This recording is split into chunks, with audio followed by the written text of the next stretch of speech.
Hello guys. तो मैं देख रहा था कि रिसेंटली जो है वो एक कुलदीप सिंह संगर की जो सस्पेंशन हुई है हाई कोर्ट से, उसके ऊपर बहुत लोगों के ओपिनियंस हैं एंड बहुत लोगों को बुरा भी लग रहा है और लगना भी चाहिए, क्योंकि ये केस ही ऐसा था। मगर इस वीडियो में मैं आपको ये बताने जा रहा हूँ कि अब इस सस्पेंशन ऑफ सेंटेंस में जो है उसको वो बाहर आ गया है। तो इसमें आगे क्या हो रहा है? अब इसमें क्या है कि सीबीआई जो है वो टॉपेस्ट कोर्ट के पास गई है, अपनी पिटीशन उन्होंने वहाँ पे फाइल की है कि उसको सस्पेंशन नहीं मिलनी चाहिए थी एंड उसको जो सस्पेंशन ग्रांट हुई है वो गलत है। तो वो अभी पिटीशन जो है वो सुप्रीम कोर्ट में पेंडिंग है, अभी उसकी हियरिंग चलेगी एंड उस हियरिंग में देखेंगे कि उसकी जो सस्पेंशन है उसको रद्द किया जाता है या नहीं किया जाता है। मगर इन सब चीज़ों से अलावा मैं आपको एक बहुत बड़ी चीज़ बताने जा रहा हूँ कि जैसे हम बहुत सारे लोग देखते हैं एंड मैं अभी रिसेंटली एक ट्वीट भी देख रहा था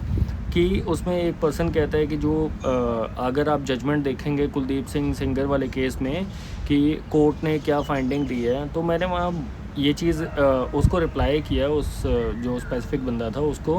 कि ठीक है कोर्ट की जजमेंट हम देख लेंगे एंड उसमें फाइंडिंग रहेगी कि कोई भी सबूत उसके ख़िलाफ़ नहीं मिले, वो सारी चीज़ें ठीक हैं। तो उस तरीके से मैं आपको एक चीज़ तो मैं आपको ये चीज़ बताने जा रहा हूँ कि कोर्ट जो है वो केसेस को कैसे डिसाइड करती है। जो कोर्ट है वो कभी भी केसेस को किसी भी सिंपैथी ग्राउंड पर डिसाइड नहीं करती है, वो एविडेंसेस के बेसिस पर डिसाइड करती है ना। वो अब एविडेंस क्या होते हैं, तो जिन्हें नहीं पता मैं उन्हें बता दूँ कि पुलिस क्या करती है, वो एक एफआईआर रजिस्टर होने के बाद में इन्वेस्टिगेशन चलती है उनकी, जिसमें कि वो बहुत सारे सबूत इकट्ठा करते हैं, लोगों के बयान दर्ज करते हैं एंड जिन्होंने क्राइम को देखा है या जो आसपास से जो है वो सर्कमस्टेंशियल विटनेस थे, उनकी स्टेटमेंटें रिकॉर्ड करती है एंड 60 से 90 दिन के अंदर जो है वो इन्वेस्टिगेशन अपनी कंप्लीट करके जो एक फ़ाइनल रिपोर्ट है जिसको हम चालान बोलते हैं, वो कोर्ट में प्रेजेंट करती है कि इस केस में हमने ये एविडेंसेस कलेक्ट किए हैं, oral as well as documentary evidence, and इस बेसिस पे जो है इन विटनेसेस के हमने स्टेटमेंट रिकॉर्ड की है, तो उन्हें कोर्ट में सम्मन करके जो है उनकी स्टेटमेंट रिकॉर्ड की जाए और इन जो बंदों के ऊपर ये जो एक्यूज़ड हैं इनके ऊपर जो भी सेक्शंस लगे हैं उनके ऊपर केस चलाया जाए। तो होता क्या है कि ठीक है, बहुत सारे लोग होते हैं जो कहते हैं कि हाँ भाई हमने देखा था, हम जानते हैं, उनको सज़ा मिलनी चाहिए। मगर आपके जानने या आपके देखने से वो चीज़ें नहीं कोर्ट में प्रूव होंगी अनटिल एंड अनलेस आप लिस्ट ऑफ विटनेसेस में आपका नाम ना हो या आपकी स्टेटमेंट पुलिस ने रिकॉर्ड ना की हो। तो क्या होता है कि पुलिस जो है वो एक या दो मटेरियल विटनेसेस की स्टेटमेंट रिकॉर्ड करती है एंड उनको विटनेसेस बना देती है एंड कोर्ट में जो है वो चालान पेश करती है। नाउ वो चालान पेश होने के बाद क्या है कि उनको सम्मन जाते हैं फॉर्मल तरीके से एंड उन्हें कोर्ट में आके सेम बयान देना होता है जो उन्होंने पुलिस को दिया था ड्यूरिंग इन्वेस्टिगेशन।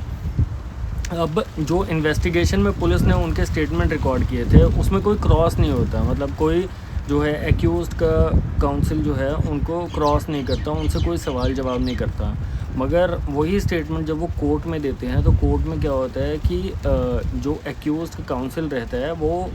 उनसे सवाल जवाब करता है कि आपने वो उस इंसिडेंट को कब देखा, कितने बजे देखा, एंड उनके स्टेटमेंट्स में जो है 3 या 4 विटनेसेस है तो उनके स्टेटमेंट में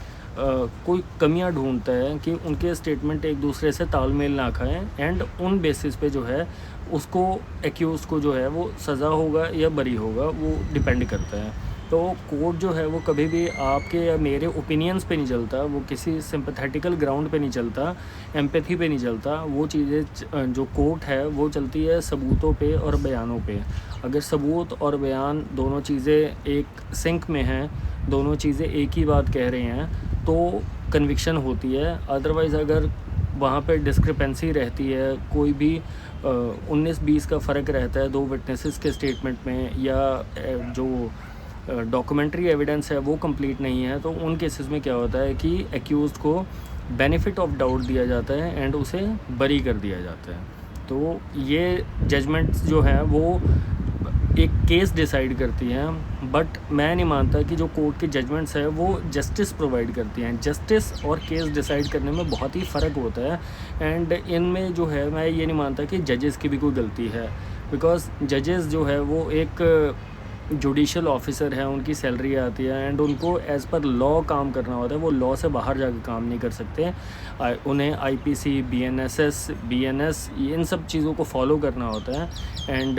ऐसे नहीं वो कर सकते कि जी सेक्शन में तो कुछ और लिखा हुआ है या एविडेंस में कुछ और है और हम उसको कुछ और रीड करके जो है इस एक्यूज़ को तो हम सज़ा देंगे ही देंगे। बिकॉज़ ऐसे केसेस में क्या होगा कि अगर जज सज़ा दे देगा तो ऊपर से जो उसका सीनियर जज है वो उसके अगेंस्ट भी एक्शन ले सकता है। तो वो इसलिए जो है वो एक जुडिशल ऑफिसर जो है, जो एक जज है, वो केस को डिसाइड करता है बेसिकली। वो जस्टिस प्रोवाइड करने की कोई गारंटी नहीं होती है। तो कभी भी जुडिशरी को जो है मैं नहीं मानता कि इस चीज़ में कभी भी गलत कहना चाहिए। और अगर आपको किसी लॉ से कोई दिक्कत है तो आप अपने जो है पार्लियामेंट के मेंबर के पास जाएं, जिन्हें भी आपने इलेक्ट किया है, उन्हें कहें कि हाँ जी आप इस सेक्शन को जो है वो पार्लियामेंट में चेंज करो, इसमें अमेंडमेंट लेके आओ, ना कि जुडिशरी को ब्लेम करें।